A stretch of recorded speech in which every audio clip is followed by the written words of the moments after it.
আমাদের দর্শক, একটা সিনেমার কতটুকু শক্তি, কতটুকু বল, কত পাওয়ারফুল যে একটা সিনেমার প্রদর্শনী বন্ধ করার জন্য 7 গাড়ি পুলিশ লাগে। বলছিলাম বনলতা এক্সপ্রেসের কথা। ব্রাহ্মণবাড়িয়ায় তারিম নুরের জন্মস্থান, সেখানে একটি ফিল্ম সোসাইটির আয়োজনে বনলতা এক্সপ্রেসের প্রদর্শনীর ব্যবস্থা করা হয়েছিল। সেখানে আমাদের বিশিষ্ট তাকওয়া সমাজ বা বিশিষ্ট হুজুর সমাজ, তারা এই সিনেমাটার প্রদর্শনী বন্ধ করেছে। এটা নিয়ে আবার সেখানকার এমপি রবিন ফারহানা মানববন্ধন করেছে। ভাই, একটা সিনেমা নিয়ে, যে সিনেমাটা এই ঈদেও না, গত ঈদে রিলিজ হয়েছে, যে সিনেমাটা গত ঈদে সুপার ডুপার হিট হয়েছে, ব্যবসা সফল সিনেমা হয়েছে, যে সিনেমাটা নিয়ে এই ঈদেও আলোচনার শেষ নাই, তাহলে একটা সিনেমার শক্তি, একটা ভালো সিনেমার শক্তি কত বেশি, সেটা সহজেই কিন্তু আপনারা অনুভব করছেন।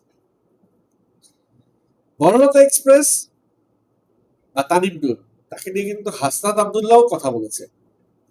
হাসনাত আবদুল্লাহ এই সিনেমাটা দেখে একটা বিশাল রিভিউ দিয়েছে। এত সুন্দর রিভিউ দিয়েছে যে তানিম নূর হাসনাত আবদুল্লাহ রিভিউটা তার ওয়ালে শেয়ার করে হাসনাত আবদুল্লাহর কাছে কৃতজ্ঞতা প্রকাশ করেছে। অর্থাৎ বাংলাদেশের দুইজন আলোচিত এমপি যে সিনেমাটা নিয়ে সরব, দুইজন এমপি এই সিনেমা নিয়ে সরব, মানে সংসদ পর্যন্ত এই সিনেমা চলে গেছে। সংসদের ৩৩০টি আসনের প্রত্যেকেই এই সিনেমা নিয়ে জাগ্রত, এই সিনেমা নিয়ে অভিহত, এই সিনেমা নিয়ে তারা যথেষ্ট সংবাদ তাদের কাছে যাচ্ছে, কথা যাচ্ছে, আগ্রহ প্রকাশ বাড়ছে তাদের এই সিনেমাটা দেখবার জন্য। এটা এক অর্থে সিনেমার জন্য ভালোই হচ্ছে। অ্যাটলিস্ট বাংলাদেশের নীতি নির্ধারকরা, বাংলাদেশের প্রশাসকরা সিনেমার প্রতি একটা ইনফরমেশন বা একটা আগ্রহ, হোয়াট এভার, সিনেমা নিয়ে তারা একটা একটা কিছুর ভিতরে আছে, এটা সিনেমার জন্য ভালো। খারাপ কোনটা? এই যে সিনেমাটা ব্রাহ্মণবাড়িয়াতে প্রদর্শনী হতে দিচ্ছে না, এইটা বাংলাদেশের সংস্কৃতির জন্য একটা অশুভ সংকেত। অর্থাৎ অদূর ভবিষ্যতে যারা মাজার ভেঙেছে, যারা বাউলদের গায়ে হাত তুলেছে, যারা সিনেমা হল ভেঙেছে, তারা আসলে বাংলাদেশের একটা সংস্কৃতিকে তারা আসলে ধুলার সঙ্গে মিশিয়ে দিতে চায়। তারা কখনোই স্বীকার করতে চায় না এটি বাংলাদেশের সংস্কৃতি, এটাই বাংলাদেশ। তারা এমন এক বাংলাদেশ প্রতিষ্ঠা করতে চায় যে বাংলাদেশের সঙ্গে হয়তো কোন দেশের সঙ্গে তুলনা করবো, আফগানিস্তান, পাকিস্তান, আর নো, আমি কোনো দেশ খুঁজে পাচ্ছি না যে দেশের সঙ্গে তুলনা করলে এটার সঙ্গে ম্যাচ করে তারা যে কি চায়।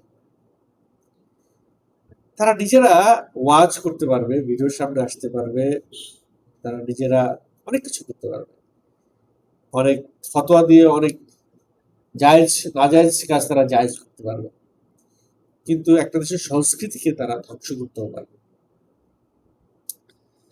একটা দেশের সংস্কৃতি যখন ধ্বংস হয়ে যায়, একটা দেশের সংস্কৃতিকে যখন নষ্ট করতে পারা যায়, তখন সেই দেশটা একটা আইডেন্টিটি ক্রাইসিসে পড়ে, একটা আইডেন্টিটি ক্রাইসিসে ভোগে, এবং ওইটাই সেই দেশকে ধ্বংস করার প্রথম ধাপ।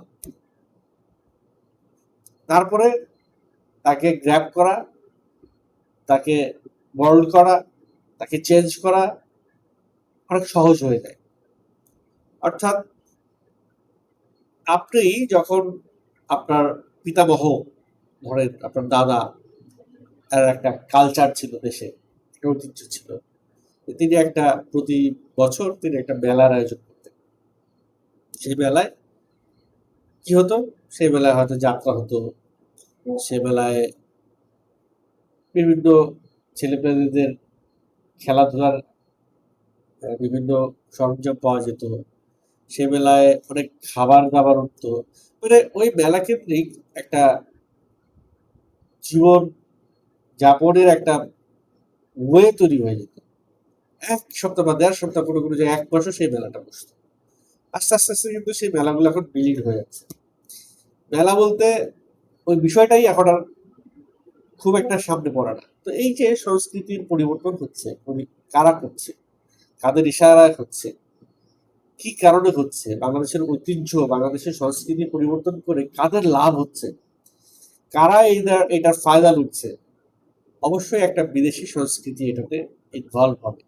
একটা আমাদের সংস্কৃতিকে ড্যাবলিশ না করে বিদেশি সংস্কৃতি ঢুকতে পারবে না। সো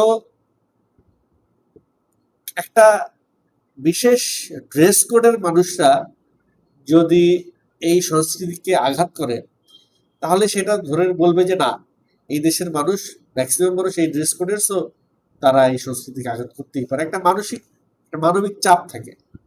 সেই চাপ থেকে বা সেই জায়গা থেকে অনেকে এটা রিসিভ করে ফেলে।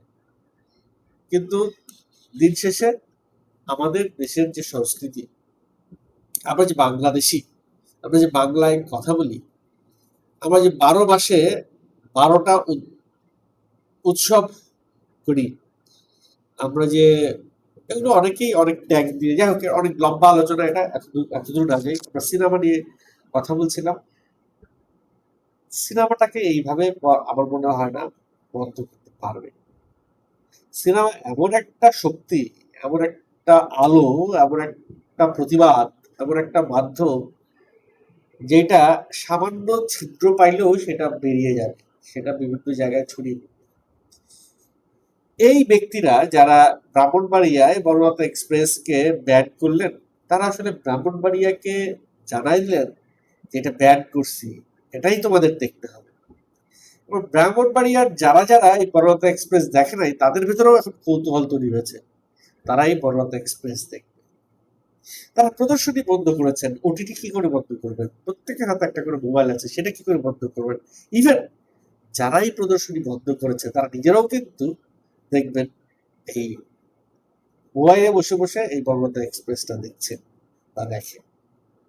তাহলে কেন, কাদের ইশারায় তারা এই প্রদর্শনী বন্ধ করছে? তারা নিজেরাও জানে না। তাদেরকে যদি প্রশ্ন করা হয়, তারা কিন্তু এর সঠিক উত্তর নিজেরাও দিতে পারবে না। তাদের উপর থেকে নির্দেশ আসছে, তারা এটা করছে। যাই হোক, এটার আলোচনা দীর্ঘ। এটার একটা দীর্ঘ পলিটিক্স, দীর্ঘ ড্রেস কোডের, একটা বিশেষ ড্রেস কোডের লোকজন আছে, তারা এটা নিয়ে দীর্ঘ একটা পলিটিক্স করেন। কারণ যখনই মানুষ আলোকিত হবে, যখনই মানুষ বুঝতে শিখবে, যখনই মানুষ অন্ধকার থেকে আলোতে আসবে, তখনই তাদের অসুবিধাটা বেড়ে যাবে ওই মানুষগুলোকে ক্যাপচার করার, ওই মানুষগুলোকে শাসন করার, ওই মানুষগুলোকে তাদের অধীনস্থ রাখার। একটা সিনেমা যখন একটা মানুষের চিন্তা ভাবনা পাল্টে দেয়, তখনই তাদের ভয় যে হায় হায়, এরা তো আর আমাদের কথা শুনবে না, এরা তো এখন আমাদের ছায়া থেকে বেরিয়ে যাবে। এই ব্রাহ্মণবাড়িয়ায় এখন তো আর সেই ওয়াজ মাহফিলে এত লোক হবে না, আমাদের ব্যবসা পাতি তো বন্ধ হয়ে যাবে। সো অনেক, মানে অনেক কথা বলতে পারি না, বলা যাবে না আসলে অন ক্যামেরায়, এত কিছু বলা ঠিক না। সো এগুলো আসলে ব্যবসা, অনেকের ব্যবসা বন্ধ হয়ে যাবে যদি ব্রাহ্মণবাড়িয়ায় ভালো কোনো সিনেমা হল থাকে, ভালো কোনো সিনেমার প্রদর্শনী হয়। তখন ভালো সিনেমার প্রদর্শনী হলে পরিবার নিয়ে সবাই সিনেমা হলে যাবে। এই জিনিসটা অনেকের ব্যবসা বন্ধ করে দেবে। আপনারা যারা বোঝার, তারা বুঝে ফেলছেন আমি কি বলতে চাচ্ছি। সো যাদের ব্যবসা বন্ধ হয়ে যাবে, তারাই আসলে দিন শেষে রাস্তায় নামছে, তারাই এই প্রদর্শনী বন্ধ করছে, তারাই একটা মবের সৃষ্টি করার চেষ্টা করছে। কিন্তু কোনো কিছুতেই কিছু হবে না। যেইখানে হাসনাত আব্দুল্লাহর মতো এমপি, রুবিন ফারহানার মতো এমপি যে সিনেমা নিয়ে মানববন্ধন করে, সেই সিনেমায় তারা এত সহজে বন্ধ করতে পারবে না।